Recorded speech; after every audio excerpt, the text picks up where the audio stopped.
Salut, et aujourd'hui on va apprendre à transformer une formule. Ici on va prendre un exemple, ce sera beaucoup plus simple. Et puis on est parti. S'il y a des formules que tu n'arrives pas à transformer, n'hésite pas à me les donner en commentaire et puis je t'aiderai à les transformer comme tu le veux. Aussi, si tu connaissais déjà les techniques avant de regarder la vidéo, n'hésite pas à t'abonner, à liker et à partager parce que ça me fera vraiment super plaisir. On commence. Donc ici on a U égale FE sur FR facteur de 1 moins V sur C. Et ici ce qu'on veut c'est trouver V égale quelque chose. Donc ce qu'on commence par faire, on veut isoler le V. Sauf qu'on ne peut pas l'isoler tout de suite. Ce qu'on commence par faire, c'est par mettre le FE de l'autre côté. Comment on fait? Eh bien ici, on voit qu'il est au numérateur. Donc si on divise par FE, ils vont s'annuler.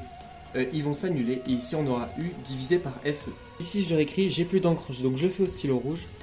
U sur FE est égal à FE sur FR facteur de 1 moins V sur C divisé par FE.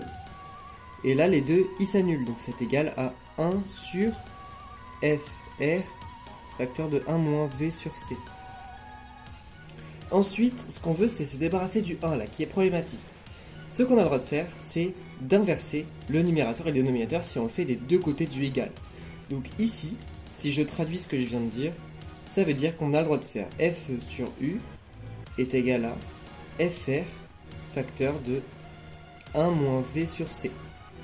Et du coup sur 1, mais le 1 du coup il sert à rien ici, donc on peut l'enlever. Ensuite, prochaine étape, on veut se débarrasser du FR, parce que c'est celui qui est en facteur, et là on a le V qui nous intéresse. Le FR, et ben on va diviser par FR, ça paraît logique, il est multiplié ici.